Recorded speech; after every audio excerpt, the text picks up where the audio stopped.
Hey. Gary.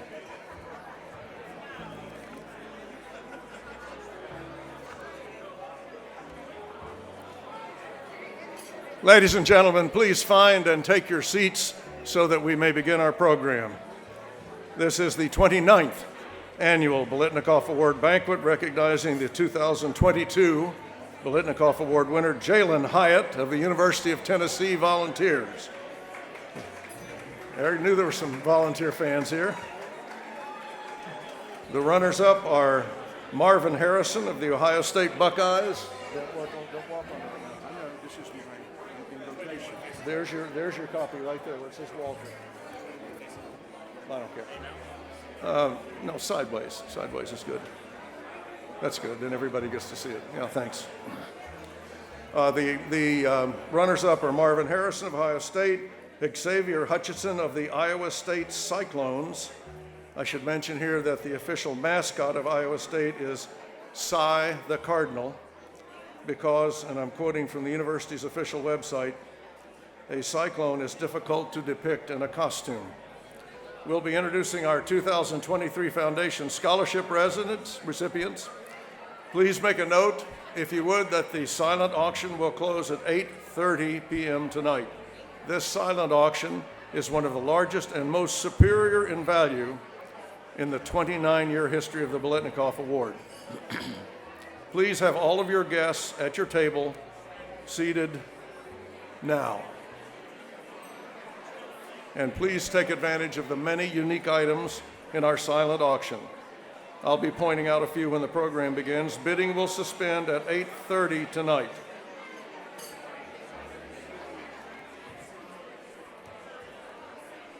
Walter.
Ladies and gentlemen, as we open our 2023 Biletnikoff Award Banquet, please welcome, in his role as Master of Ceremonies for the 29th consecutive year, author, entertainer, and seminal personality, Tallahassee's own Charlie Barnes.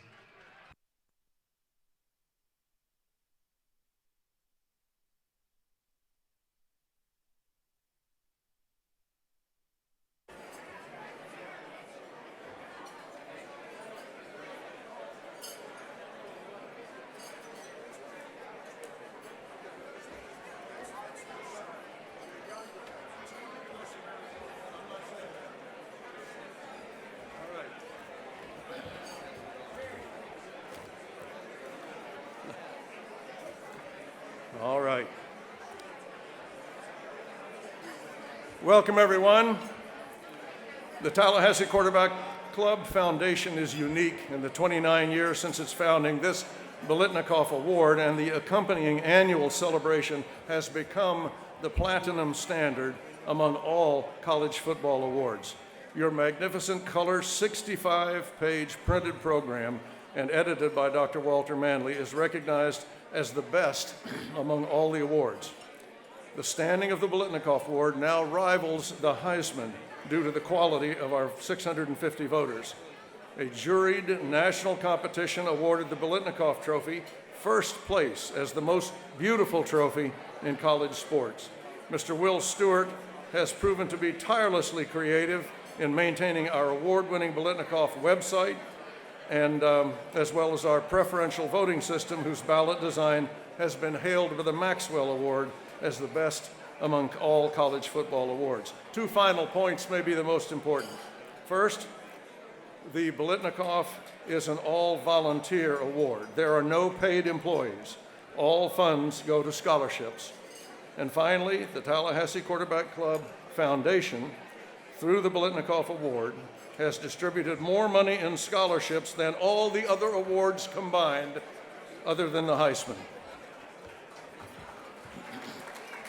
I'll vote for that.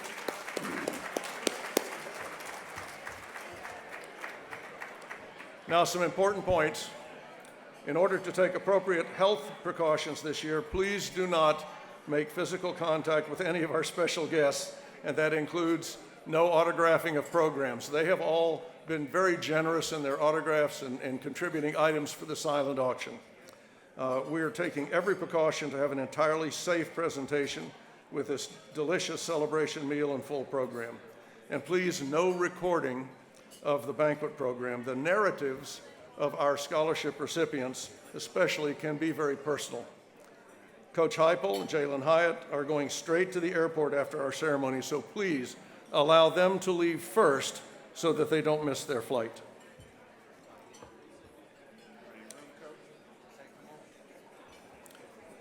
I'm thinking, all right.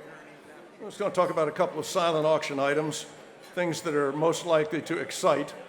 They're gift certificates, one from each of two first-class elegant restaurants in Tallahassee, one from Savor on Park Avenue, my favorite, and Charlie Park Rooftop Experience atop the brand new Marriott downtown. If you can't turn that into a romantic weekend, then you have no imagination.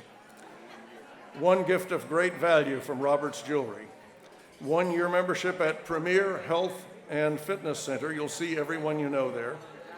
There are any number of footballs signed by Drew Pearson and Jalin Hyatt. A Biletnikoff Award Big Game Ball signed by Jordan Addison and Archie Griffin.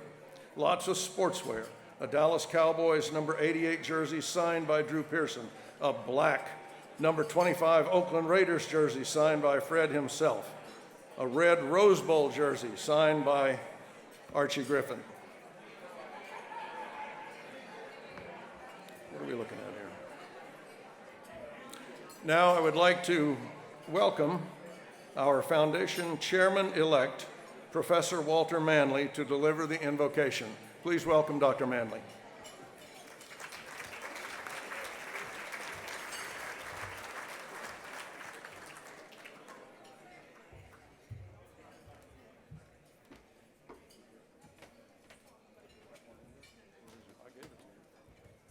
Put it right down there.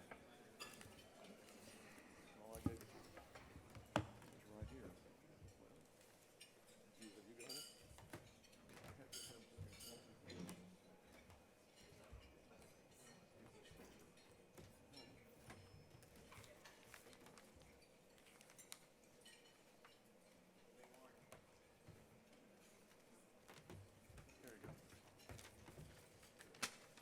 there. Thank you. Let us pray. Almighty and ever-living God, accept our humble thanks for this day and all of its blessings, together with this banquet and fellowship. Thank you for the generosity and dedication of the Foundation's trustees and patrons. Bless the Foundation's mission and its outstanding scholarship recipients, in addition to all Americans who have overcome significant challenges to achieve at high levels. Bless our community, as well as those in service at home and abroad who protect our freedom and liberty, as well as all citizens who safeguard our essential freedoms. Help us preserve free expression of opinion without rancor, despite disagreement with another's opinion. Moreover, sustain us to nurture our nation's foremost principles of honesty, integrity, and the rule of law. Help us to interact with integrity, honesty, and trust, as without these qualities, a free society and free enterprise system cannot survive. Bless our wise, generous, and idealistic nation, which has provided more freedom, opportunity, and prosperity than any nation in history. Render unto us your guidance, and sustain and nourish us with your infinite wisdom. Amen. Very nice.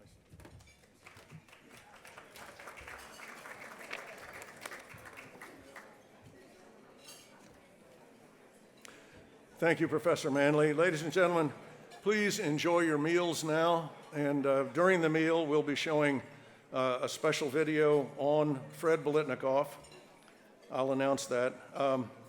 You have on your tables a copy of this pledge card where you can participate in the good work of the Tallahassee Quarterback Club Foundation.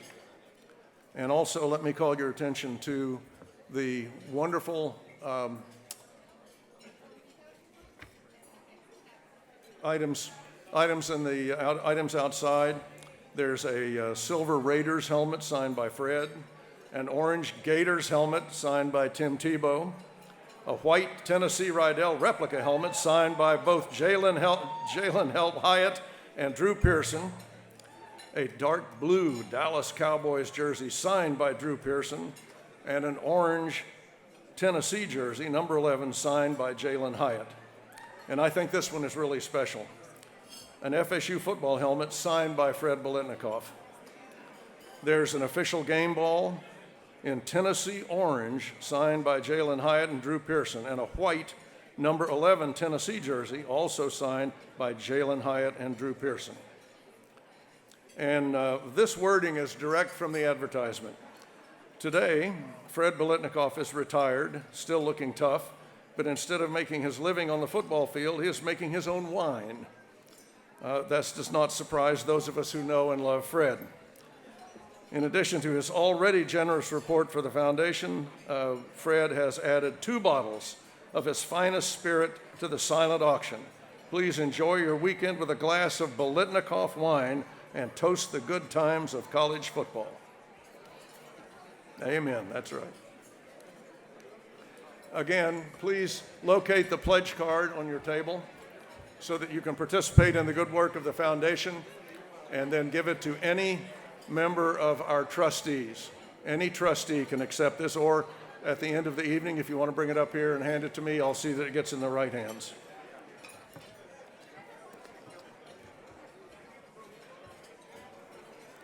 Welcome, man. I didn't get a chance to say hi. Honored to meet you. Coach, nice to meet you. Nice to have you. I'm going to come down front in the middle and tell you guys what's going on. Now look, you got a little bit of bathroom there. Straight through those doors, about 30 feet, you see a set of glass doors. Stay inside the glass doors.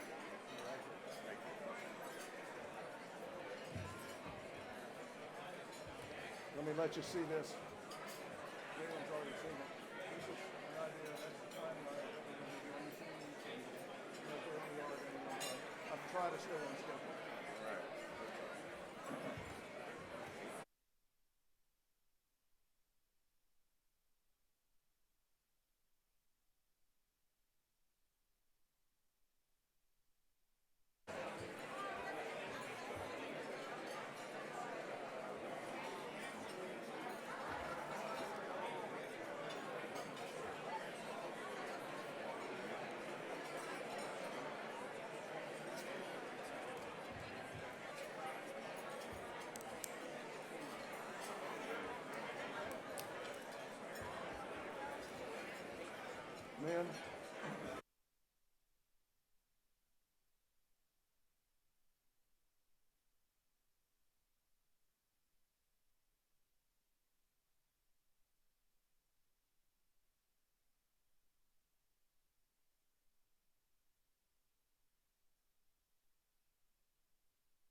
Austin. Ladies and gentlemen,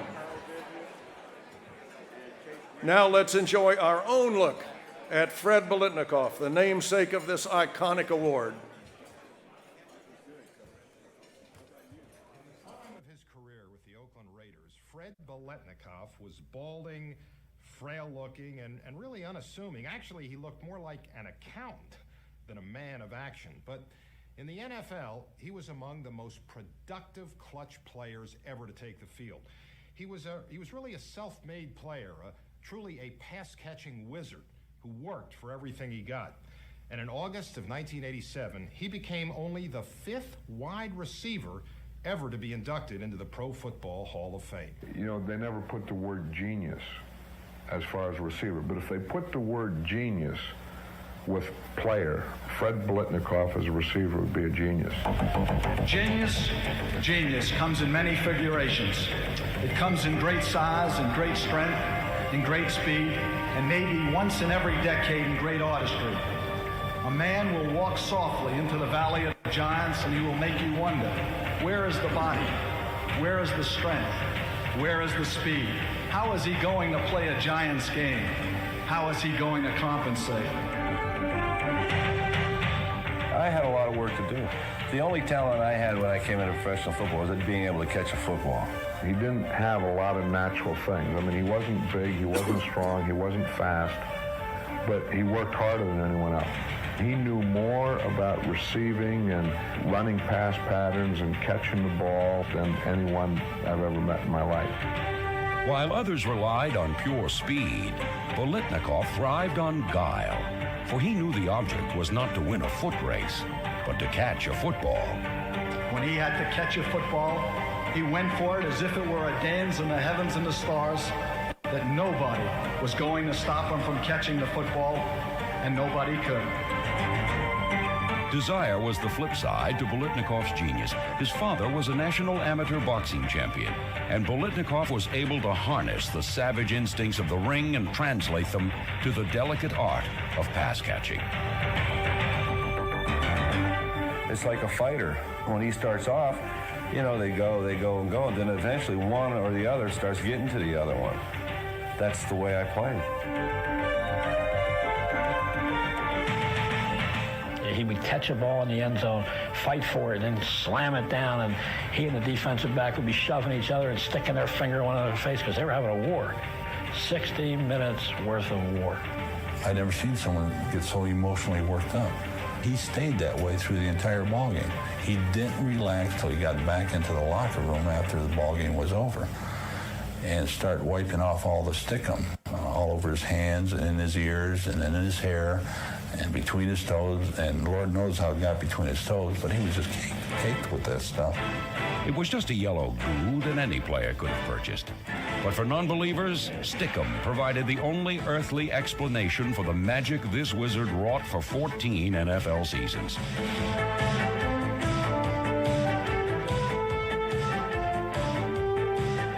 Spellbinding performance, though, came not from a store-bought substance, but from an attitude that money couldn't buy. Any edge I could get on doing little things here or there, and that's not only to stick them and all that stuff. It's just you weren't in there you were in there to play football, boy. You're in there to win. You know, and whatever you had to do to win, and that was the enjoyment of football. The will to win has been a dominating theme of the Raider organization, and while no player has epitomized that will more than Fred Biletnikoff, I will remember him most because he hated to lose. The determination running with the football, you know, because he didn't have great speed. He had great quickness. Now he's in that secondary against people who are all track men, but he's going to get every yard for us he can.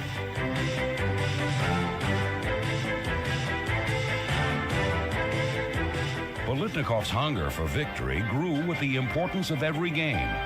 So it was only fitting that his greatest glory came in the biggest game of his life.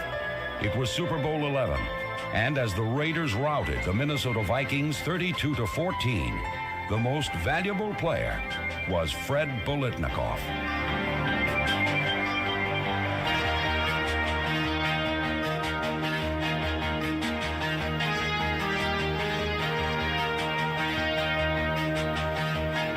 He can beat you not with great athletic skill, but with artifice, timing, and execution.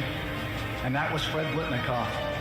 He was a self-made receiver who achieved greatness, the Hall of Fame, and was a genius in what he did.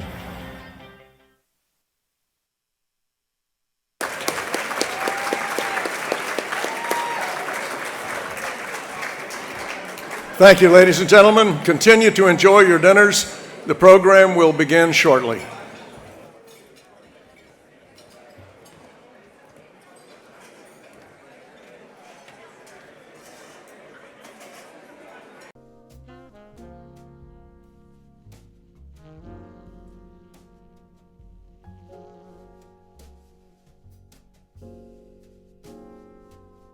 Gentlemen, ladies and gentlemen, you seem to be in a festive mood. I hope everybody's ready to have a good time tonight. We've got a terrific show.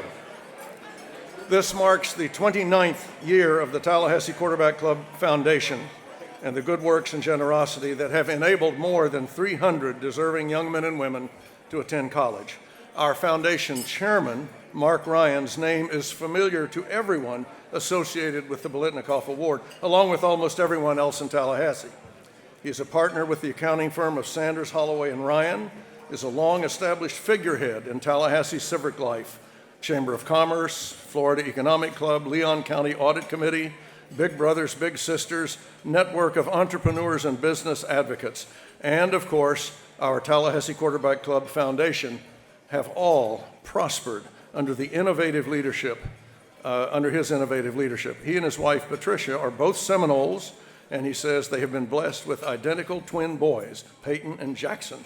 Mark is passionate about his role as a trusted advisor and counselor to entrepreneurs, professionals, and family business owners. Would you please welcome Foundation Chairman Mark Ryan.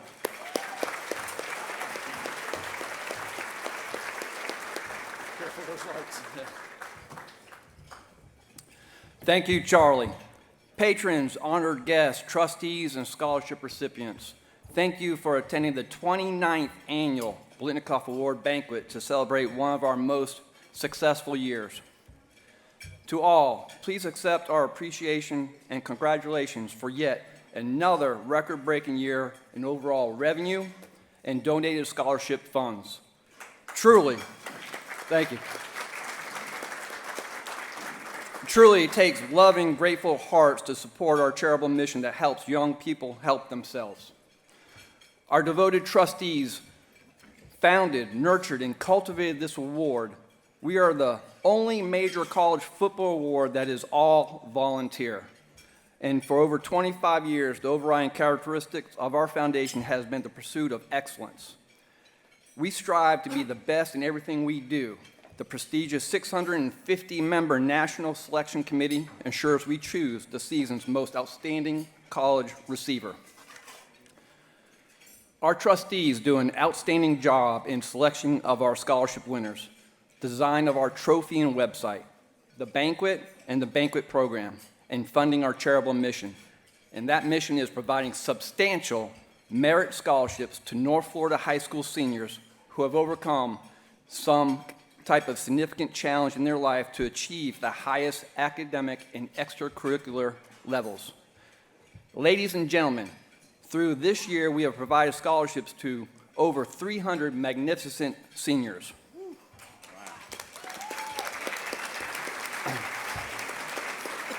And thanks to the generosity of our trustees and you, the foundation annually provides 10 times the financial contributions to our charitable mission than any other college football award except for the Heisman Trophy. Thank y'all. Yeah.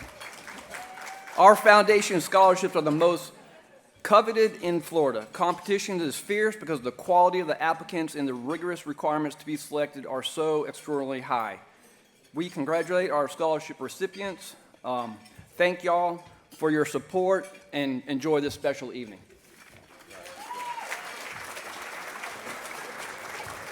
Thank you, Mr. Chairman. Well done. Ladies and gentlemen, we will now begin tonight's program. We're especially grateful for the generosity of our two Banquet sponsors, Walter W. Manley and his wife Linda Benier, and Laura and Sam Rogers Jr. Thank you for your generosity. Appreciate that.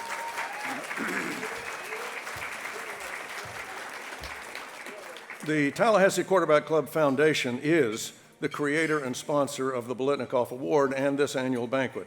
On behalf of Foundation Chairman Mark Ryan and our banquet co-chairman, trustees Patrick Hurley and Jason Breenan, and all of the Foundation trustees, welcome to this always elegant and star-studded event here tonight and to this 29th annual Biletnikoff Award. Tonight, we will pay tribute to our scholarship winners and the nation's top collegiate receivers, recognizing the 2022 Biletnikoff Award winner, Jalin Hyatt of the University of Tennessee Volunteers,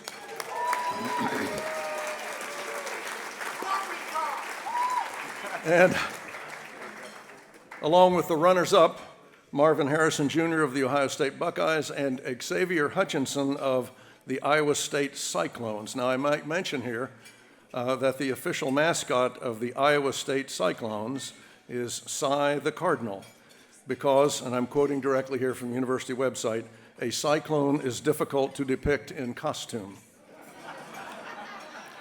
The names of all of the officers and all of the trustees of the Quarterback Club Foundation in this year are reproduced in your beautiful printed programs on page 7 and on the Foundation website, and their names also appear on the scroll on your screens. Our scholarship recipients and benefactors appear on page 12. If you would like to join me first, I would like to ask you to join me first in recognizing our life trustees and ask our life trustees please to stand for a moment.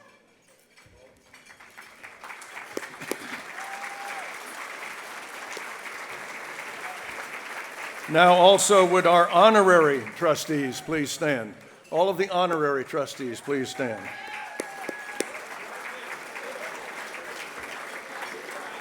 And finally, would all of our foundation trustees please stand now and join me in thanking them for their important work with the foundation.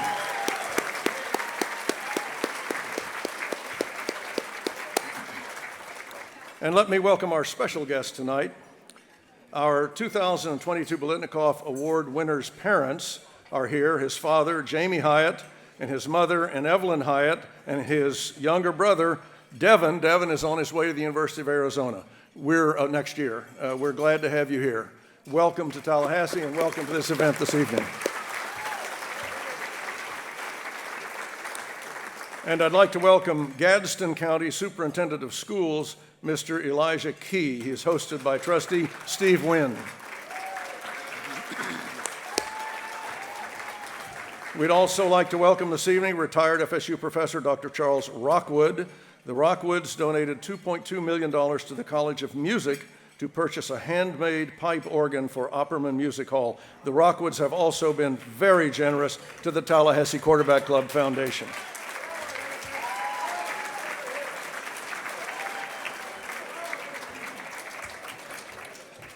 A name every Florida State fan knows, Pat Hogan, longtime former vice president of the university. Pat, it's always good to see you.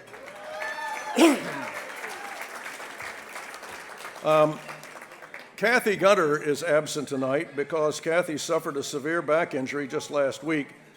She went to Mickey Andrews. Mickey told her to walk it off. But Bill Gunter is here, and Bill is a former United States congressman as well as Florida's treasurer and insurance commissioner.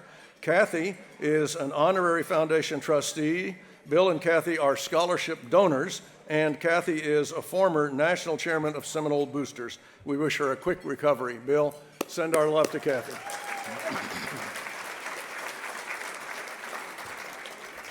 We have wonderful support from our young Florida State student interns, and I'd like to recognize their mentor, FSU Professor Jason Pappas, head of the Sport Management Intern Program.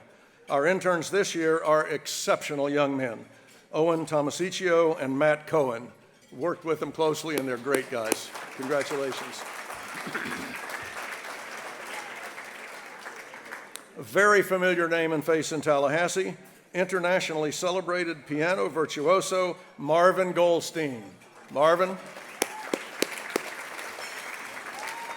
And he is he is donating an hour of his time to come to your house and play for you and your friends. So if you want to just go overboard and make people think you've got more money than you do, ask Marvin to come to your house. Buy that on the auction. There are several All-American, former All-Americans here. All-American receivers Kurt Unglob and Kaz McCorvey are here tonight. And quarterback Gary Huff, who finished second in the Heisman voting in 1972. We thank the accounting firm of Sanders, Holloway and Ryan. They receive and certify all the selection committee ballots. Your award-winning program was printed by Gandy Printers in Tallahassee and compiled and edited by Professor Walter Manley. I also want to thank Riles Lee again and always for his excellence in photography. I'd like to make a special note of the contributions to this production tonight of American Audiovisual and Austin Giles. And the Hotel Indigo, Nick's Toggery, of course, as well as designs by Darren for our beautiful floor designs and decorations. You may take the beautiful table decorations with you if you wish. We are honored to host an especially distinguished dais tonight. First, our 2022 Biletnikoff Award winner, Mr. Jalin Hyatt. He is the 13th Tennessee volunteer to achieve the status of unanimous All-American, but he is the first receiver in program history to earn that honor. Congratulations.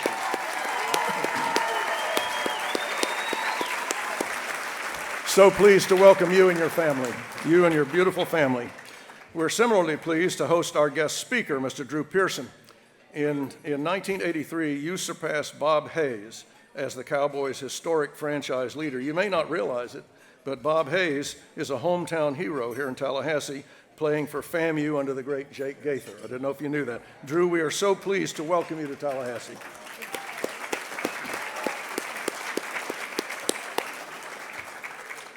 And the head football coach of the University of Tennessee, Mr. Josh Heupel.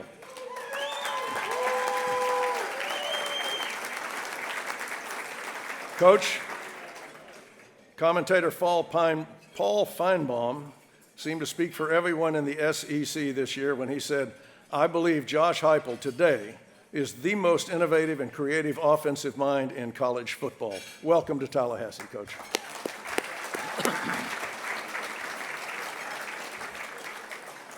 Foundation Secretary and past Chairman Charles Hopkins and Trustee John Harris are Coach Heupel's hosts for tonight. Trustee Scott Houston is host for Jalin Hyatt and his family. Life Trustee and past Chairman Steve Wynn and Trustee R.J. Reed are the guests, are hosting our guest speaker, Drew Pearson. And Trustee John Harris represents the University of Tennessee. And that reminds me.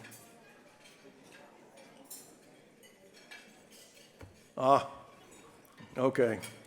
I missed two of our most distinguished guests, Mr. Bill Martin, Assistant Athletics Director of Football Communications at the University of Tennessee. Mr. Martin, where are you? There you go. There you go right there.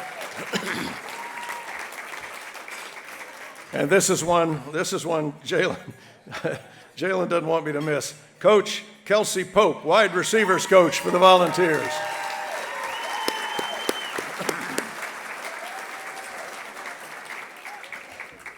All right.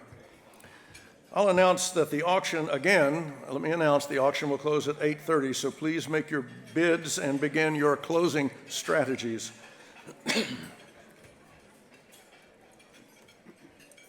Lots of interesting and unique items this year.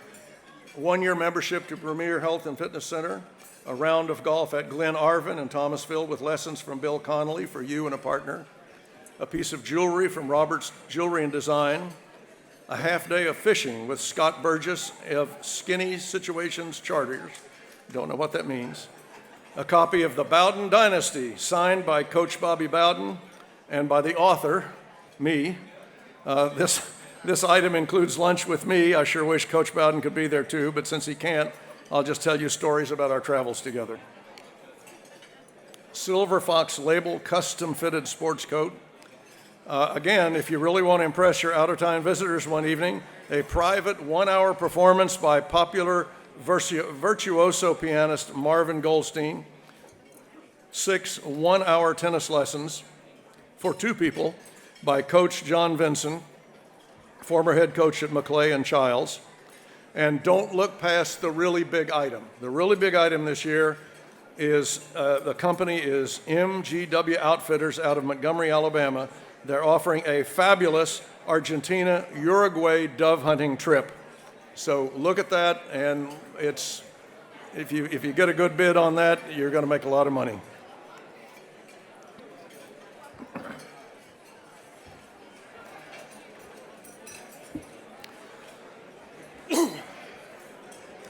The complete history and criteria of the Biletnikoff Award appears in your programs.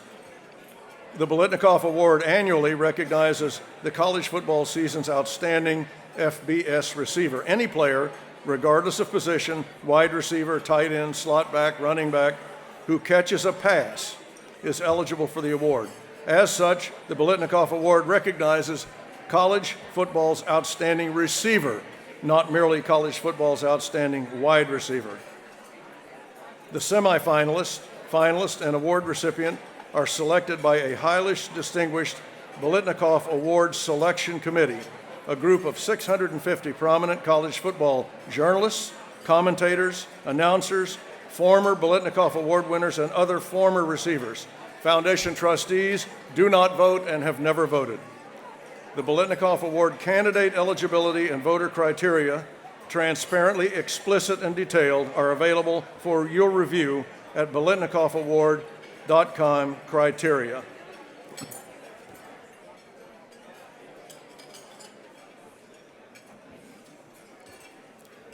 On behalf of the Quarterback Club Foundation and Foundation Chairman Mark Ryan, I am especially pleased and honored to introduce you to this year's scholarship recipients.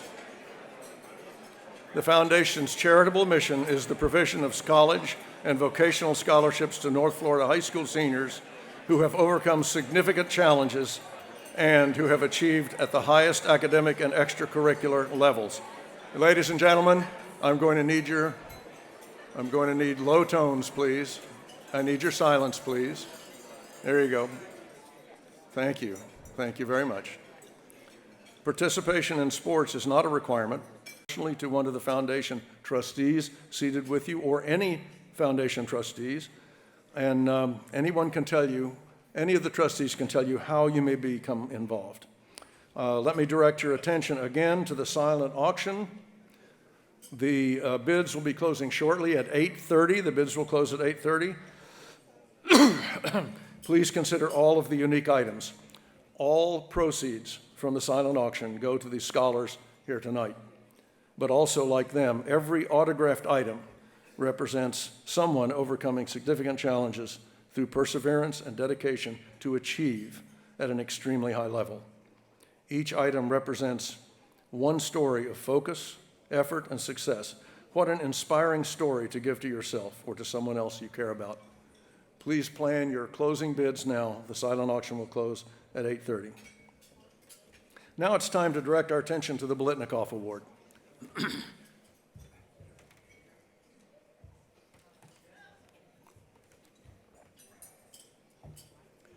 Our 2 runners-up in the 2022 season are superior players and worthy of comparison to Fred Biletnikoff, which is quite an assessment considering Fred's truly astonishing record as a college receiver. Excuse me. Generations of college football fans know that Fred was a consensus All-American receiver here at Florida State, but not everyone knows that Fred played both offense and defense. As a sophomore, he led the team in receptions and in interceptions. In fact, his 99-yard pick-six touchdown interception against the Miami Hurricanes in 1963 stood as the record until Deion Sanders beat him by 1 yard with a 100-yard reception return in 1985. As a senior in 1964, Fred led the nation in both receiving yards and receiving touchdowns, unheard of in those days.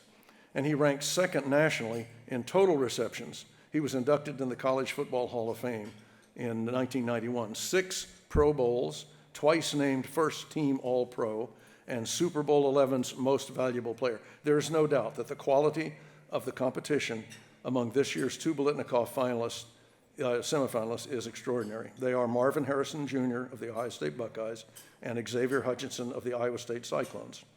The award is selected by, we got a Iowa State guy out there?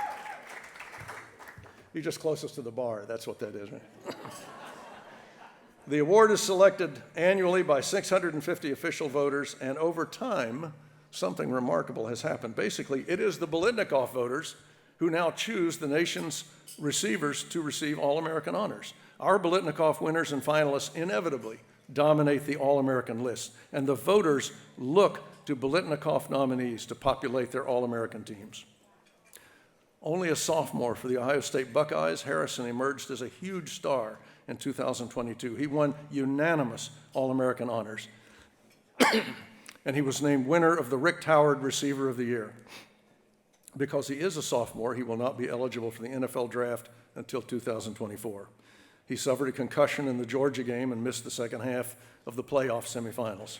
His dad is former NFL Hall of Fame receiver Marvin Harrison, who played 14 seasons for the Indianapolis Colts. Xavier Hutchinson was a redshirt senior for the Ohio State Cyclones, and despite being a solid NFL prospect in 2021, he decided to return to his team in 2022 to help his program. Only 3 seasons ago, Xavier Harrison led the Cyclones to their first ever Big 12 championship game and their first ever New Year's Day 6 bowl game in the Fiesta. But despite Iowa State posting a dreadful win-loss record in 2022, Xavier Harrison was named Associated Press First Team All-American. The Associated Press only names 3 first-team All-American receivers. Last summer, he coached the Gilbert 6th grade softball team and won the championship. Xavier is supremely talented, and he is a good guy on a team that finished last in the Big 12. We wished each of these men all the best.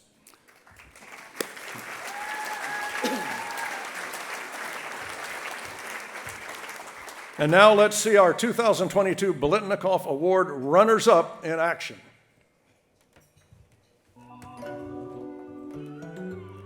It's the crown on the beat, nigga.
I called them semifinalists. They were actually finalists. We had 3 finalists, and Jalin was the winner. Got a lot of fans here, apparently. It's the coat, isn't it? That's what it is. For this audience, I don't think it's really necessary to introduce an icon like Drew Pearson. He is well known by everyone as one of the greatest receivers on one of the greatest teams in the history of professional football. And the fact is, he is here tonight to join us in celebrating another historic pair of receivers in Fred Biletnikoff and Jalin Hyatt makes this an especially worthy and memorable event.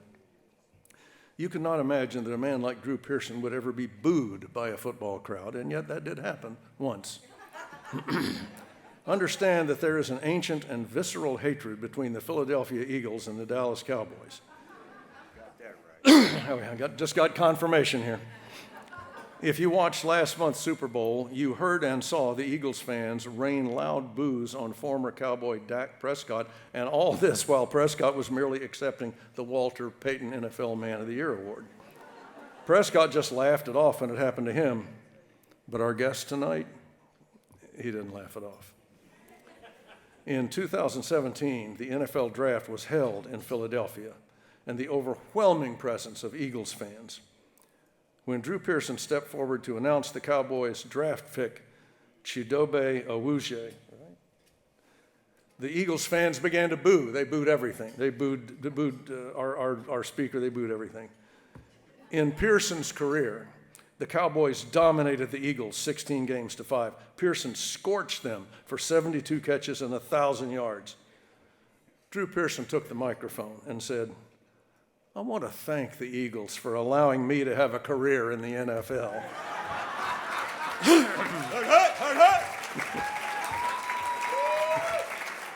Then he pumped his fist and made a point of announcing that he was representing the 5-time Super Bowl champions Dallas Cowboys and Hall of Fame owner Jerry Jones. That's when the Eagle fans lost their minds and started doing backflips out in the stadium. In high school, Drew Pearson caught passes from Joe Theismann. He was a quarterback in college, later converted to receiver, and led the team in receptions. He was an undrafted free agent out of the University of Tulsa. The Cowboys gave him a $150 signing bonus. He had to spend $20 of that on gas to get back to Oklahoma. He made the Cowboys roster based on his special teams play. A couple of guys in front of him went down with injuries, and Pearson became a starter. At that point, Pearson set about to become the Drew Pearson of legend. He led the Cowboys with 62 receptions that season for more than 1,000 yards, and he continued to lead the team in receptions 5 consecutive seasons. At the time of his retirement, Pearson was the Cowboys' all-time leader for receptions and receiving yards. Not to put too fine a point on it, but if he were here, Fred might mention that the Raiders lead the Cowboys 7-6 all time. Their first meeting facing each other across the field between Fred's Raiders and Drew's Cowboys was an unremarkable afternoon for both men. The game was in 1974. Drew recovered a fumble, which he returned for 0 yards, and Fred only caught 1 pass for less than 10 yards. But 1974 marked the first of 3 trips to the Pro Bowl for Drew Pearson, including the 1977 Super Bowl XII championship. And 1974 marked Fred Biletnikoff's 4th and final Pro Bowl appearance after having been named first team Pro Bowl just 2 seasons before. Pearson was named All-Pro 3 times, played in 3 Super Bowls, led the Cowboys as captain for 4 seasons during the height of the Cowboys' triumphant glory years. Our guest played in 11 seasons in the NFL, all of them with the Cowboys. Fred Biletnikoff played 14 seasons, all with the Raiders. That doesn't happen anymore. If you follow the NFL today, you realize those days marked a different era. In the NFL, Drew Pearson was known as Mr. Clutch. In fact, NFL Films compiled a list of what they identified as the top 25 plays in NFL history. Pearson was the main character in 3 of those and figured prominently in a 4th. But there was one play that stood out above all the others. Some call it the most famous play in NFL history. Here's how Pearson's quarterback, Roger Staubach, told the story. Staubach said, in 1975, Drew and I connected on the original Hail Mary against the Vikings. The Hail Mary is the most famous play in Cowboys history, and it might as well have been drawn up in the dirt. We made it up in the huddle from the 50-yard line. I told Drew to fake our favorite pattern, the 16 route, where he ran 16 yards and slanted over the middle. Only this time, he was to break the route and cut deep. I told him I'd pump fake the opposite way to draw the free safety away from the area, and I'd let fly. Typical Drew. He caught my underthrown pass in a tangle with the Vikings cornerback, Nate Wright, around the 5-yard line with 24 seconds left in the game. I got hit as I threw, so I never saw Drew's touchdown that beat the Vikings in the divisional playoff, but I knew something good had happened for us because there were no cheers from the Minnesota crowd. That game changed the Cowboys' history, Staubach said. After that, we went to 3 Super Bowls within the span of 4 years. And that free agent receiver who made that play helped the Cowboys become America's team. And Drew got me into the Hall of Fame. Just 2 years ago, Drew Pearson joined a cast of other greats in the Pro Football Hall of Fame, and his quarterback, Roger Staubach, was his presenter. Sports writer Gary Myers said, the selection of Drew Pearson was an easy choice. This was no Hail Mary. Would you please welcome our guest, the great Drew Pearson. Wow. Thank you. Yes. Oh, wow. Thank you. Thank you so much. Wow. I tell you, I should have had you, Charlie, present me to the Pro Football Hall of Fame with that introduction. And thank you. I enjoyed that, especially when you call me a Hall of Famer. As a matter of fact, can we do that again? No, I'm only kidding. What a pleasure. What a pleasure it is to be here, to have this opportunity to speak to you as your keynote speaker. This great event honoring receivers. That's what it's all about, right? Sitting here next to Coach Heupel, and I'm like, dang, give me some plays, man. You know, let me run some routes. And then Jalin here, and I look at him, and I'm saying, man, these receivers are a little bigger than when I played back in the day. But it is a pleasure to be here on behalf of the Dallas Cowboys, Drew Pearson, and have this opportunity. I know it's a long evening, so in my remarks, I promise to be brief, be accurate, and then be seated, okay? But anyway, my journey starts back in the day. Fred Biletnikoff was one of my heroes coming through. And as a receiver, you know, I didn't have all the great qualities that some of these receivers have today, but Fred Biletnikoff, watching him play and do his thing, gave me hope and confidence that if I emulate that, then I might have a chance to have some success in the National Football League. Even though I was limited in some qualities and attributes, like Fred maybe had been limited, it still gave me a chance to compete because what I saw Fred do out there on the football field. So it's an honor for me to be here for the Tallahassee Quarterback Club Foundation Fred Biletnikoff Award. And then I look at these athletes today, these receivers today, the 2 semifinalists and, of course, Jalin, and I look at their abilities and say, hey, let's sign up with the Dallas Cowboys, okay?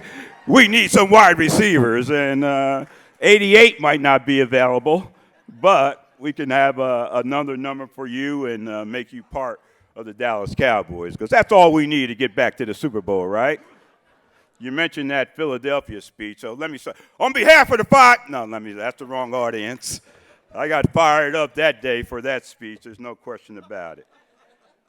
Also, with the Tallahassee Quarterback Club Foundation, what you do for the scholarships and honoring these young children, young kids for their accomplishments, overcome the adversities and the challenges that they faced in their lives, and now being recipients of this scholarship so that they can go on and continue their lives to do what they do. You hear the resumes of some of these young kids. It's amazing. You know, they're 4.4 I'm telling Jalin here, I'd just take the 0.4, you know? Yeah, 4.4, I would have been all right with just the 0.4. But it's amazing the accomplishments they've made despite the adversity and challenges that they've faced in their lives, because that's what it's all about in life, is overcoming challenges, overcoming adversity, and using those as opportunities to step onto bigger and greater things. But let's talk about wide receivers or receivers, okay? You know, what we bring to an offense is different, okay? Because we create headaches for the defense. You know, if you don't believe Fred Biletnikoff wasn't a creative wide receiver, then you really haven't seen the mastery of his work. He did it in a way that required ability, talent, deception, speed, toughness, deception, did I say that already? And intelligence to make him a pro football Hall of Famer. When you think about it, that's what Fred Biletnikoff, what I just described, that's what Fred Biletnikoff is all about. And that's why he defines the position of wide receiver. The receiver position, what it brings to the offense is something different, creativity. You know, the linemen, they come with the boom, boom, man, we got to have them, you know, protect the quarterback and all that. But receivers, we bring creativity. We bring finesse to the offense. The running back, the fullback, boom, boom, boom, what they do. Yeah, we got to have that. But the receivers, we bring the ability to move the chains. We bring the ability to get first downs. We bring the ability to get touchdowns. That's what receivers do, right? That's what we're all about. And it's pretty cool nowadays, isn't it, to be a receiver? Because even from Pop Warner football, high school, college, and pro football, everyone is spreading it out. You know, with the emergence of the offense, more receivers are needed out there to make the offense go, right, Coach? How many receivers you start in your offense? 4 or 5? 3, yeah. So, you know, hey, it gives more opportunities, but that's what receivers bring to the offense, and that's what it is nowadays, because everybody's spreading it out, everybody's throwing the football, so it's a good time to play receiver in today's football.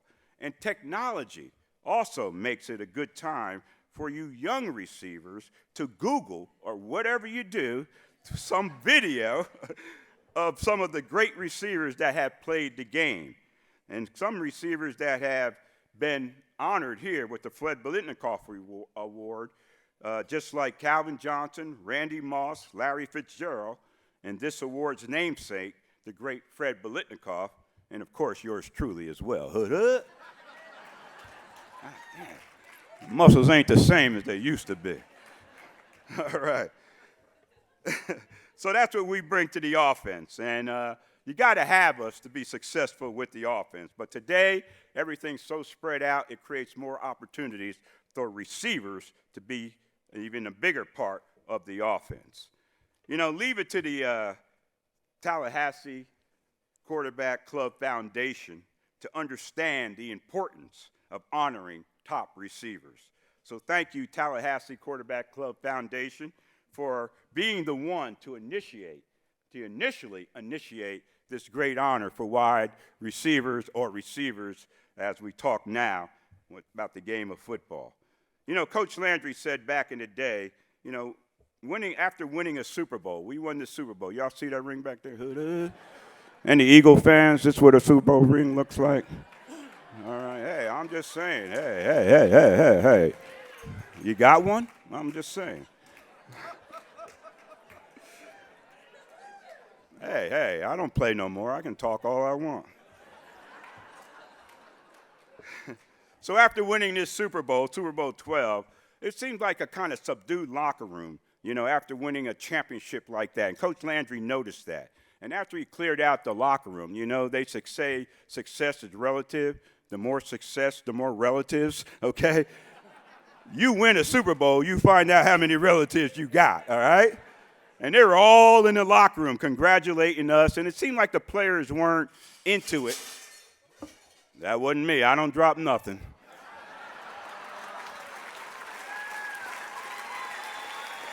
Hey, that wasn't me. This the original 88. Hey, I don't even drop a phone call. That ain't my fault. Hey, that was on cue, too. Right on. You know, sign that guy up. That timing is perfect. But anyway, we're in the locker room after the game, and Coach Landry noticed that the players were a little subdued and not enjoying this victory like they thought maybe we should. And Coach Landry said, the reason, gentlemen, is because of the things we did along the way to become champions is the reason why we were champions. Even if we didn't win that championship that day, doing the right things along the way would make us be successful. He summed it up by saying it was the challenge of the chase that made us what we are. The things we are able to overcome to get to that point of our opportunity to win a Super Bowl, that's what made us successful. I didn't win the championship. I played in 7 NFC championship games in my 11-year career, 1 game away from 7 Super Bowls. But we didn't win the championship every year. But the lessons I learned along the way made me a successful football coach. The lessons I learned along the way made me a successful teacher. The lessons I learned along the way made me a successful businessman, made me a successful community leader, and a successful father and family man as well. And the challenges you face, the adversity, you have to use those challenges, Coach Landry taught us, to use those challenges as that adversity as stepping stones to step on to bigger and better things. So that's what it's all about. So tonight, don't judge me by the heights I've reached as a member of the Dallas Cowboy Ring of Honor and the Pro Football Hall of Fame. You see that ring hood? I like to show that off. I got stopped by a cop the other day, and he came to the window. I'm showing all these rings, and he said, "Who are you?" I said, "I'm Drew Pearson." "You Drew Pearson, man?" He said, I said, "Where you going?" I said, "Down the street, a couple exits." He said, "Follow me. I'll give you an escort down there." But anyway, so where was I? So don't judge me by the heights I've reached, rather from the depths from which I've come, because that's what Drew Pearson is all about. Judge me by growing up in a family of 6 brothers and sisters and parents who instilled discipline, education, and respect into each one of us.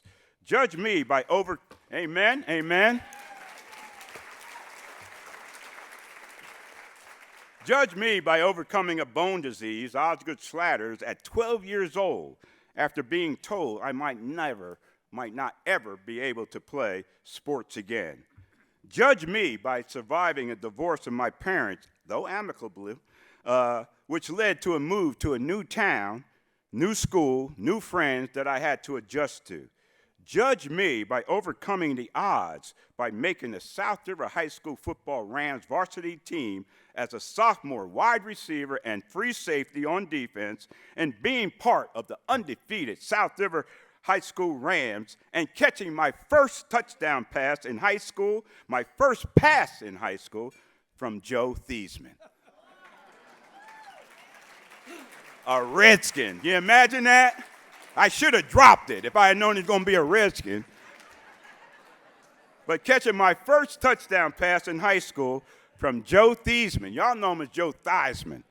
All right? Back in South River, his name is Theismann. All right? He went to Notre Dame, had a chance to win the Heisman Trophy.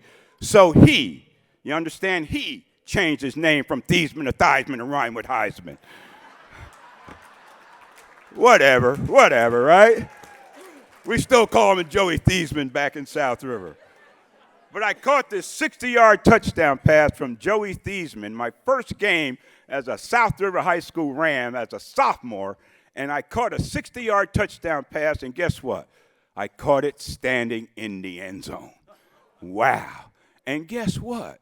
Joey was scrambling to his left when he threw the football on the run. That's how good he was as a high school quarterback. So judge me by that.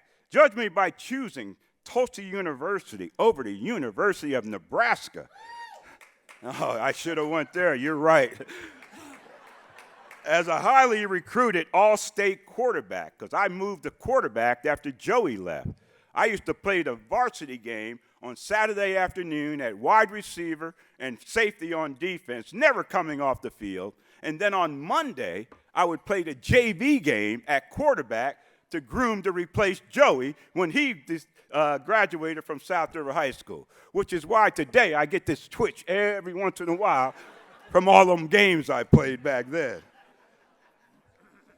So anyway, judge me for choosing Tulsa University over the University of Nebraska as an all-state quarterback. Judge me by adjusting to the social, cultural, academic, and athletic changes I had to make to earn my degree and hopefully have an opportunity to fulfill my dream of one day playing in the NFL. Judge me by overcoming 3 losing seasons, 3 head coaches, 3 years of NCAA probation, overcoming that while challenging a position, making the adjustment, moving from the position of quarterback to wide receiver. Judge me by that. 3 losing seasons, 3 head coaches, 3 years of probation at Tulsa University, and how you're supposed to prosper in a negative environment like that.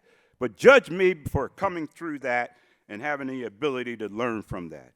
Judge me by only catching 55 passes in 2 seasons as a wide receiver, but still having the hope that I had done enough to catch the eye of NFL scouts and hopefully their attention as well. Judge me by the hurt that I felt that day when I didn't get drafted in the NFL. And this is back, folks, when they had 17 rounds of the NFL draft. That year they drafted 452 players. And Charlie, nobody thought Drew Pearson was good enough to waste a draft pick on. Now, I'm almost over that, okay? You can't dwell on those negatives. You got to move on. So judge me by that hurt I felt that day, not getting drafted. And judge me by making the decision I made as an undrafted free agent, the opportunity to sign with the Dallas Cowboys, the Green Bay Packers, or the Pittsburgh Steelers. Wow. And judge me by the fact that I made the right decision to sign with the Dallas Cowboys. Amen? Amen? I knew Green Bay was too cold for this brother to be catching passes.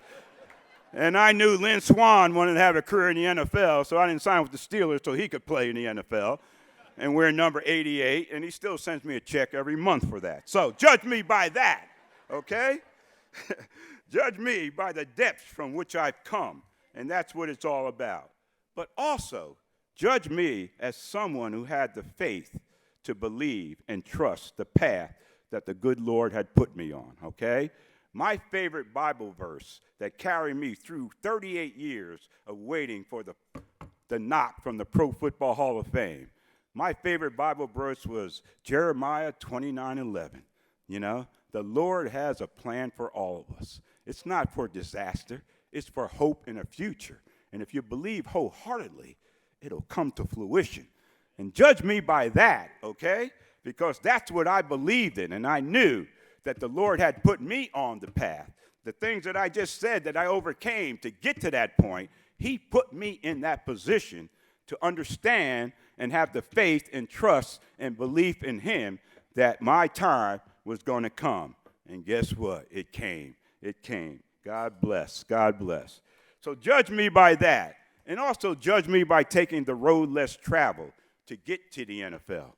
As Charlie mentioned, you know, I didn't come to the NFL for the money. I came for the opportunity, okay? My first year's salary was $14,500. My signing bonus was $150. Now, don't you settle for no deal like that, all right? If you need an agent, call me. I know how we get the money nowadays, okay? $150. I told that scout, sir, if you pay me that signing bonus in cash, I'll sign right now.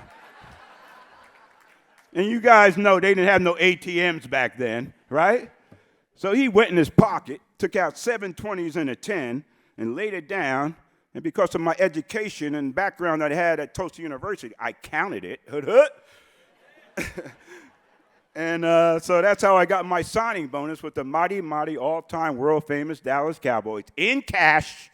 $150. And then the scout said, Drew, why do you want cash? He said, well, sir, I said, well, sir, I need gas money to get back to the college apartment. So he said, you never even want to check that we can take a picture of it and frame it? No, I need the cash. I need the cash. But anyway, judge me by that. Those are the obstacles that I had to overcome to get to the Pro Football Hall of Fame. And I know each and every one of you have had challenges in your lives, had things that come up, adversity, and you use those to, as stepping stones to lead to the success that you had. And that's what it's all about. Taking the road less traveled, the Robert Frost poem, that was my journey, the road less traveled to get to the Pro Football Hall of Fame.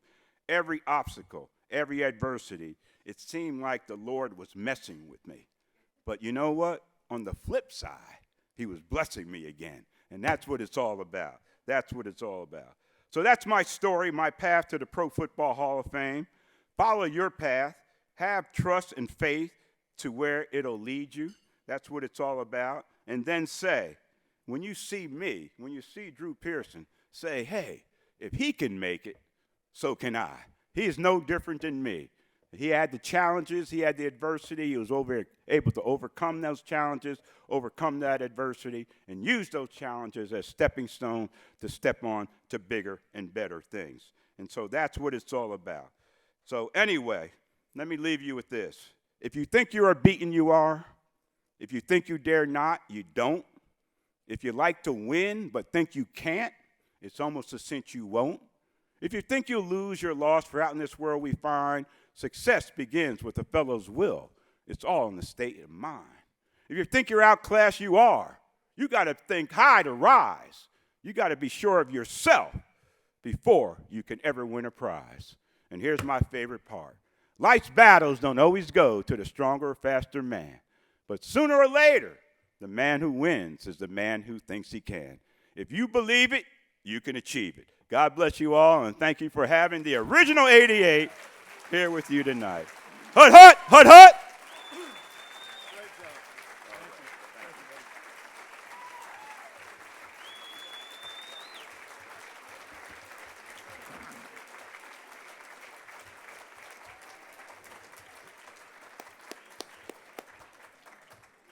I think they're fired up. That's. Couple of announcements. The silent auction has closed already, and please, when the program is over, please check outside to make sure that you have won, so that you will know what you have won, and then you will be informed. Walter, how do they do that? 8:48. Okay. Also, our Mark Ryan may or may not have the names of the big winners of the trip to Argentina. Not yet? Okay, not yet. And also, our guests tonight are on a private aircraft. They're going to be taken off immediately after the program, so please allow them to exit. Tennessee head football coach Josh Heupel will introduce our esteemed Biletnikoff Award winner in just a moment. Coaching is in the Heupel family genes. His father, Ken Heupel, was head football coach at Northern State University. Sports writers tend to be imaginative. One of them made up a story that young Josh Heupel started watching game film with his dad at age 4, and that his mother would pick him up from daycare and take him to the football field where he would interact with the players, serve as a ball boy. After that, started sitting in on team meetings. Apparently, that's not a made-up story. Apparently, that's all true. The consensus All-American quarterback led his Oklahoma Sooners to a national championship in 2000 by defeating our own Seminoles in the Orange Bowl. Chris Winkie, yes. Chris Winkie was the Heisman Trophy winner that year, and Josh Heupel was the Heisman runner-up. Thank you so much for the help there. Josh said, after that game, the feeling was kind of indescribable. I know what you meant, Josh. I was there, and our fans felt it was indescribable too. And we had a lot of words that we were using, but it was well-deserved. You earned it honestly. There is an award, the Steve Spurrier First Year Coach of the Year Award. It's quite an honor for any young football coach, any new coach, and you would assume that a coach would only win that award once. But Josh Heupel won the first-year Coach of the Year award twice. First time as the first-year coach at University of Central Florida, and then again as the first-year head coach at Tennessee. He took over the Central Florida Knights and won 75% of his games for the next 3 years. In 2021, he inherited a 3-7 Tennessee team, performed an astonishing turnaround, and started winning again immediately. Last season, the Volunteers rolled past 6 ranked teams, including LSU, Florida, Alabama, and Clemson in the Orange Bowl. Those first-year coaching honors aren't the only awards he's gathered. Josh Heupel is the 2022 SEC Coach of the Year and the 2023 Bear Bryant Fan Favorite Coach of the Year. Heupel attributes some of his coaching success to maintaining a calm self-control on the sidelines. He says the players are going to feed off your body language and the energy you give off. So I try to be consistent and calm, and hopefully keeping the players calm in the storm too. There was a Tennessee fumble early in the Alabama game. Heupel pulled everybody back together and said, "Go on and play." Later, Volunteers fans made a great show of comparing Heupel's composure to Nick Saban's losing his cool after Alabama muffed a punt in the first half. Our Biletnikoff winner, Mr. Hyatt, scored five touchdowns on the Crimson Tide in that one afternoon.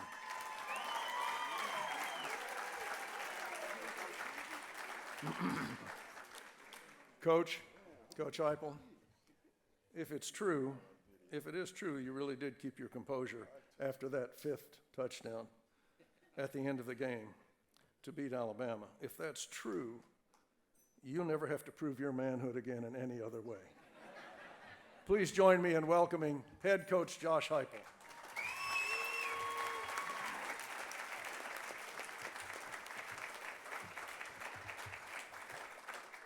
Thank you for having me here tonight and giving me an opportunity to be a part of the introduction of Mr. Jalin Hyatt, special player, and I'm going to get a chance to go through a bunch of things on him here in a second. As I was preparing on my flight down here, knowing that I was coming into Tallahassee, I knew that I was going to run into a lot of Noel fans down here, but I thought to myself, surely, we won a national championship while I was a player. I'm 2-0 on the sidelines against them. The interaction can't be that hostile.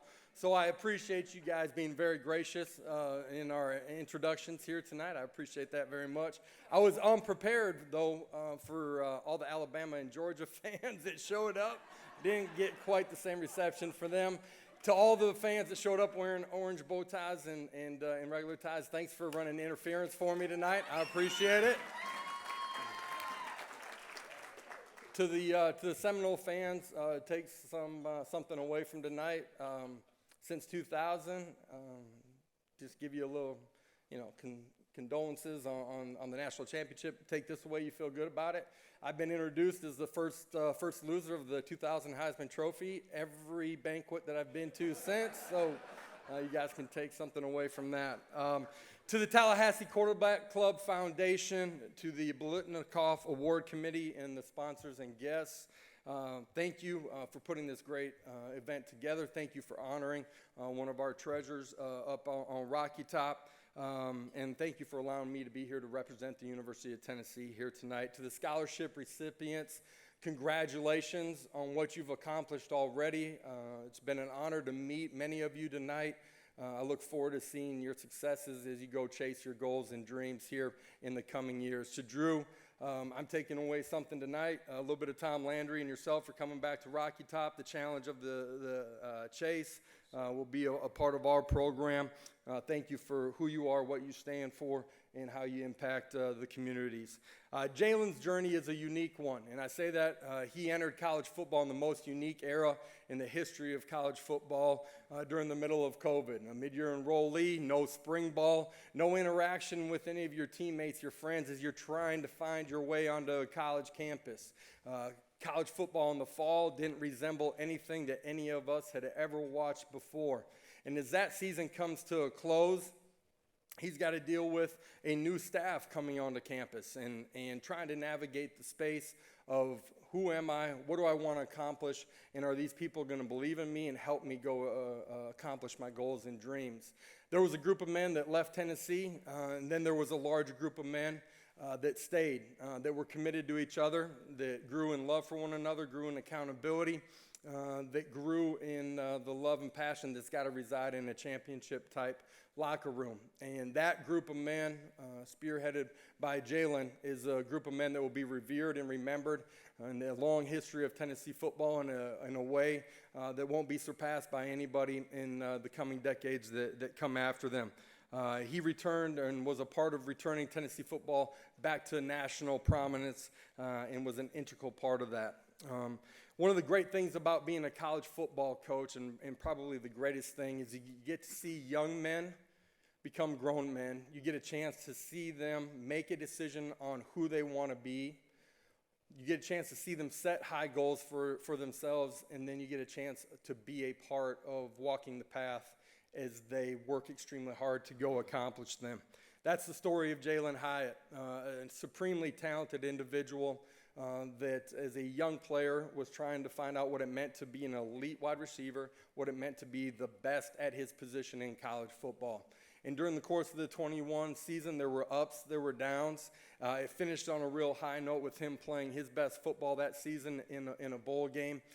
But he looked at himself, and there was a spark that got started, that got lit in December of 22. And as he returned back to campus after January, as the calendar turned over to January 22, he was purposeful. He was on fire about becoming his absolute best. Everything that he did from morning until night was about him becoming the best person that he could be and becoming the best player. When he walked up the stairs, and I greet our players as they come up, you could see the fire and the intentionality that he had in his eyes. As I was walking out of the office at 8:30, 9 o'clock at night in February, he'd be coming out of his position meeting room and had his notebook as he was watching film. Could be video of himself, or it could be video of NFL players, could be schemes that we were running. I'll never forget a night in June on a weekend, Saturday. I went back up into the office. It's 10 o'clock at night, and as I'm walking back out, getting ready to ride the elevator down, I look down on the field, and there's Jalin catching balls on the jugs machine with two of his buddies. He was relentless in what he was going to become and how he was going to get there. He wanted to be a master of his craft, and he's truly on that path to become that. That commitment was on full display during the 2022 season, and it was no surprise to us as a staff of what he would be embarking on and accomplishing. The numbers this year speak for themselves. 67 catches, 1,267 yards, and a school record 15 touchdowns. He led the SEC in every receiving. Yeah.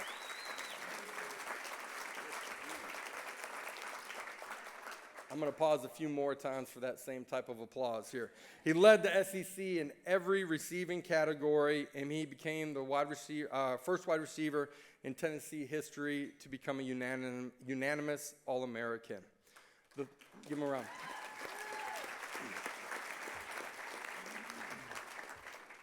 On the third Saturday in October, which is a game that is certainly circled by everybody on our schedule from our fans, as we're playing Alabama, all he did was go for 5 touchdowns in a big win. First time we'd beaten them in 15 years, but unbelievable performance, one that will never be duplicated. All right.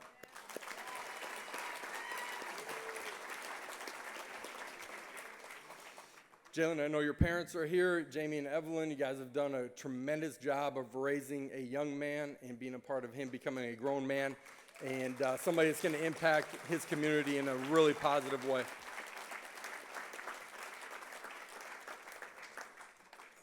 It's been an honor to watch you grow as a man. There's some NFL team here in 2 months that is going to get one of the most electric players in the NFL, and is going to get a great teammate at the same time. Tennessee's got a great tradition, a historic top 10 in the history of college football and wins. It's got a great wide receiver tradition. Some of the best that have played the position collegiately in the NFL come from Tennessee. You and I have spoken before. There was something missing inside of our building. There was a trophy that wasn't there.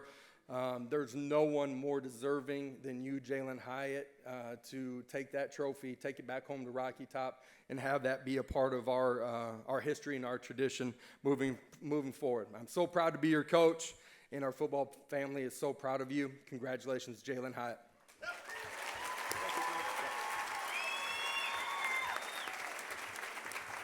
And now let's watch our incredibly talented 2022 Biletnikoff Award winner in action.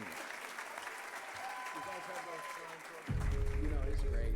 They have a great coaching staff up there. We have great players coming in that, signed, today. And, I'm just glad to, finally get it started with Tennessee.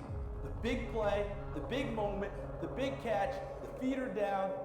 No moment too big for him. That's another thing you're looking for, right? You want those winners to come to your program. He knows what that's all about. My name is Jalin Hyatt. Came from Irmo, South Carolina. I just can't wait to hear the crowd. I ain't gonna lie to you. This is gonna be fun right here in the city of England, and this is gonna be fun. This whole town has been electric all week long, and now we bring you to the culmination, the game itself. Jalin Hyatt is going to have to carry a big load. But if you didn't see the opening of the game last week, Cedric Tillman out with an injury today. Especially with one of our big-time players out, I knew I had to step in and do a good job. Hooker rips one to the outside to Hyatt. Downfield and complete again to Jalin Hyatt. Hyatt picking up where he left off last week.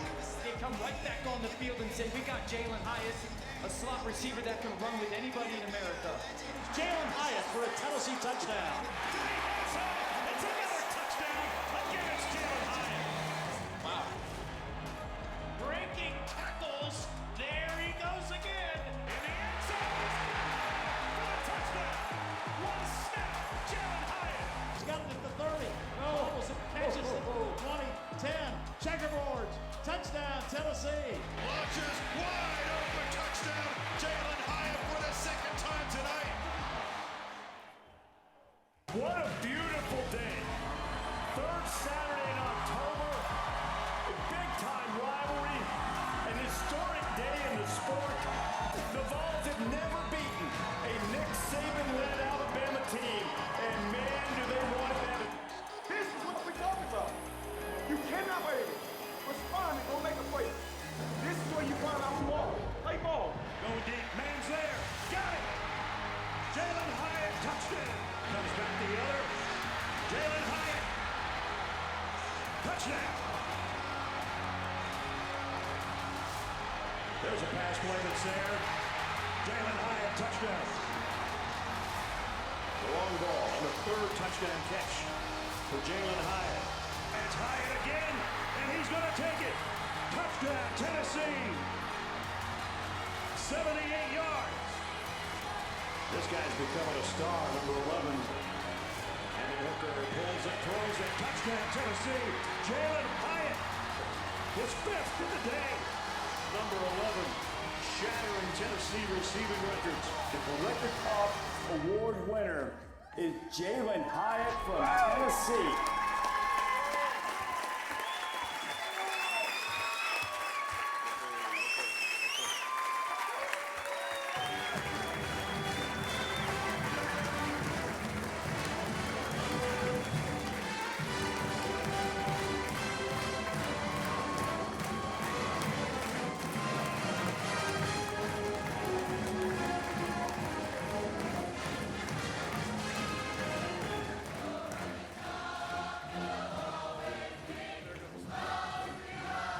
Thank you so much for the chorus, Ian.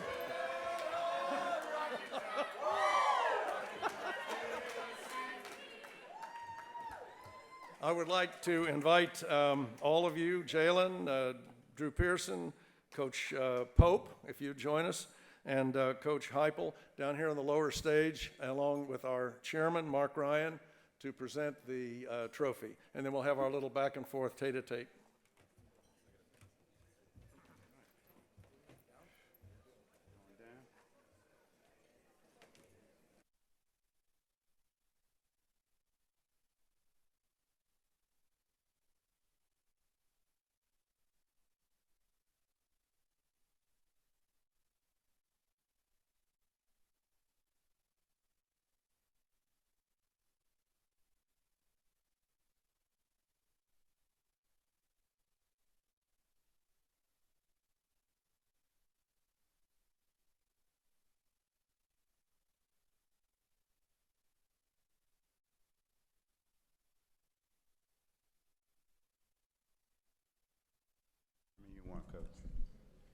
One good, two good.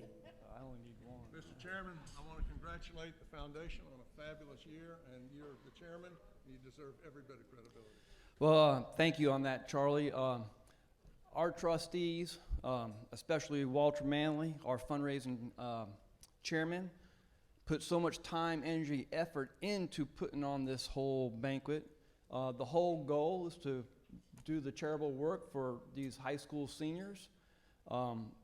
Without our trustees' donations or donations from all of y'all, we couldn't do this. So we appreciate this, and I thank y'all for all of this.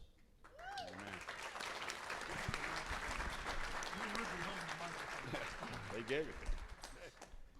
Well, Coach Pope, we haven't heard from you at all, and you got a pretty good gig. First year as a coach, and you got the first year as receivers coach at Tennessee, and you got the Biletnikoff Award winner. What you got planned for next year? We obviously got some big shoes to fill. Jalin was phenomenal. I'll reiterate clearly what everyone else just said, but his ability to allow his success to fuel him and not soften him was the turning point. He's a guy that stands for the right things, and so for me it's easy to see him and celebrate his successes so passionately. So I'm proud of the football player, obviously, but the man that he's becoming is the biggest takeaway for me. As much as I feel like I taught him, he's taught me much more as a man and as a football coach. So I'm fortunate for him.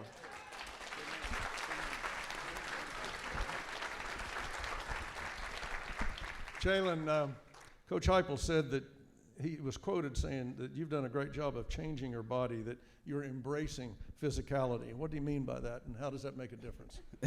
Yeah, well, we play in the SEC, so for me, I had to get bigger. That's for sure. You know, I came in at 153 pounds, so that's not going to do anything. So I had to get bigger, you know, especially playing in the SEC, especially the opponents that we face, you know, every week. And so, you know, that was one of the big things I had to do. I had to change my body. I had to be consistent with my eating habits. And for me, it's hard, you know, because I can eat, you know, a whole bunch of things, and, you know, the scale won't change for me. So, you know, I had to be consistent. But yeah, I think that was the biggest turning point for me, for sure. You're a projected first-round draft pick, and I would assume that you will, as Drew Pearson said, you'll take more than $150 for your signing bonus. Have you given any thought to which team you'd like to play for? You know, You get lobbied there. Yeah, I might get threatened if I say something else, you know, but, you know, like I said, man, I'm in a blessed position for sure. You know, wherever God's plan has for me is where I go, but, you know, I don't really have a team right now, not a favorite team or anything. Just, you know, just put it in God's control. Let him deal with it for me. So I'm just blessed. Coach, he just made the point. You play in the SEC, and that is the most brutal league in the country. No prisoners taken. And, of course, the fans can always be depended on to be understanding and patient and helpful in every way. How do you prepare for a season where everything is expected every game? Yeah, that's what you do. That's what you, as a competitor, that's the environment that you want to be in. You recruit highly talented but highly competitive individuals, and your work habits become your expectation. When we first started, we were a team that hoped and believed. We became a team that expected. The expectations were never higher outside of our building than they are inside of the building because of how they work. And what Jalin did is he started a fire that still resides inside of our building today by how he has worked and the success that he had because of that. And it's really a credit to him. Some of the sports writers said your team played like they have a chip on their shoulder. Anything to that this year? No matter what your previous successes or failures are, you better have a chip on your shoulder as far as how you're willing to work and compete every single day. Those habits are going to take you where you want to go. These young men were a part of reviving and changing the trajectory of Tennessee football. I talked about that a little bit earlier. It's a very special group that will be revered in a completely different way than any group that has come before them in the history of Tennessee football. Thank you. Drew? Drew, Yes, sir. you wore number 88. Yes, sir. That is an almost magical number for the Dallas Cowboys. That number was, I was just looking at it, that was worn by Dak Prescott, Michael Irvin, by 2000 Biletnikoff winner Antonio Bryant, by 2008 Biletnikoff runner-up Des Bryant, and by Biletnikoff runner-up C.D. Lamb. What is the magic behind number 88 that you wore? Well, the magic is the success these guys have had in that number. You know, I'm not the original 88, number 88 for the Dallas Cowboys. When I retired from the NFL, I started calling myself the original 88, okay? I'm a marketing guy, hood. And so everybody kind of picked up on that. And the main people that picked up on it was the Dallas Cowboys, because now here comes Michael Irvin, and they asked Michael, anoint Michael wearing number 88. Michael says, Drew, is it okay for me to wear number 88? I said, first of all, Michael, it's not my number. Second of all, if you do wear it, don't do what I did in it. Do more than I did in it. And that's what he did. Team-wise, 3 Super Bowls, individual to the Hall of Fame. So now we got something going. And the Cowboys recognize that, so they kind of saved that number, a legacy of that number for the next guy that's worthy. And now C.D. Lamb is wearing number 88. But we still got a lot of numbers available, homeboy. Number 11 is wide open, hood. I'm just saying. Drew, you got a young man just on the beginning of his NFL career. He's just going in. You retired in 1983. You played for 14 years for one team. Fred played for 11 years for the Cowboys. No, I played 11, Coach. 11, Fred I'll played take for that 14-year pension, though. Amen. Amen. Kind of getting away from me there. All right. Yes. You retired in 1983. What is the big difference? People don't do that anymore. They don't play for one team for 12, 14 years. What is the big difference now between today's NFL and when you retired? Well, it's just, look forward to? Yeah, it's just wasn't that kind of movement in the NFL back then.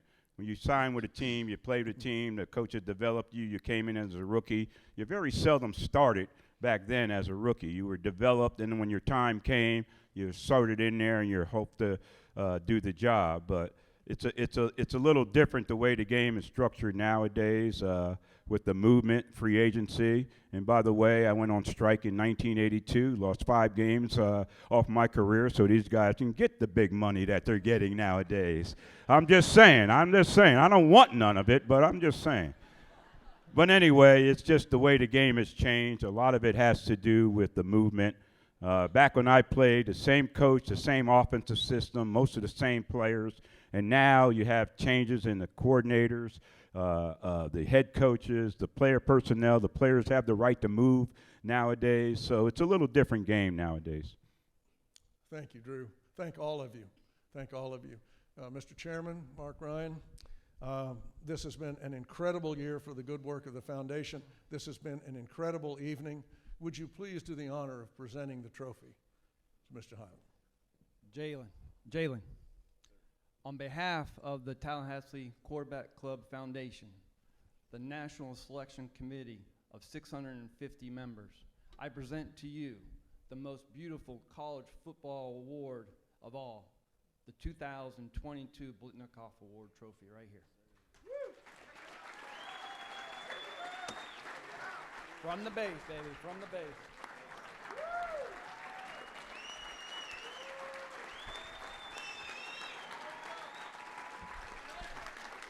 Do I have a career afterwards? Do I have a career afterwards? Oh, yeah, you're the man. Take it home with me.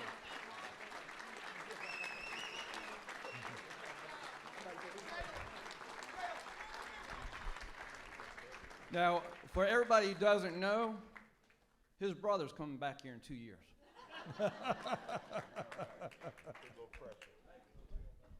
Well, ladies and gentlemen, this concludes our program this evening. Please check outside to make sure you collect your winnings from the silent auction. Thank you for our guests. What a wonderful evening. Thank you so much. They are headed for the airport. Please allow them to leave. It's been a pleasure. Appreciate it. Yes, sir.